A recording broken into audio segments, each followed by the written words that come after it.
सीमा हैदर आया हकीकत है या मफरूज़ा है? क्या वो पाकिस्तान से इंडिया जाकर जो है हिंदू मज़हब इख्तियार करके पाकिस्तान की अपने शौहर की लाज को जो है बिल्कुल ख़त्म कर चुकी है? यहाँ पर थोड़े से मैं यहाँ के जो रहने वाले हैं उनसे पूछता हूँ कि सीमा हैदर की ये ख़बर आने के बाद मैं आपसे पूछना चाहूँगा, इस खबर को आने के बाद इलाका मकीन किस हद तक जो है डिस्टर्ब्ड है? नवा में मेरे को पता नहीं है। आपको इल्म नहीं है? किसी को मालूम है यहाँ पर सीमा हैदर के हवाले से पता है आपको? तकरीबन आप ये देखो, सिंधी बोलने से सिंधी नहीं होता है, बलोच बोलने से बलोच नहीं होता है। सीख गया तो क्या हुआ? हमें तो ये पाकिस्तानी नहीं लगते।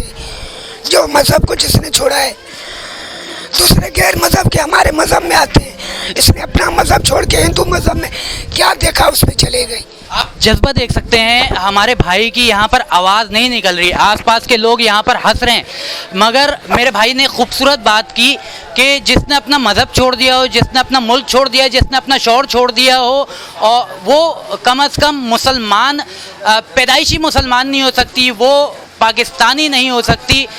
बहुत शुक्रिया मेरे भाई, आपने ये बात करके जो है पाकिस्तानियों का दिल जीत लिया है। मैं कोशिश करूंगा कि सीमा हैदर के घर के उस जगह को दिखाने की जहां पर सीमा हैदर की रिहाइश इख्तियार थी, और सीमा हैदर कराची गुलिस्तान जौहर की रिहायशी थी। ये वाकई हकीकत है। यहाँ पे इतने सारे लोग, मैं कैमरामैन को कहूँगा ये तमाम तर लोग इस चीज़ का सबूत रखते हैं कि ये तमाम तर लोग जो है ये सीमा हैदर के इलाके के रिहायशी हैं।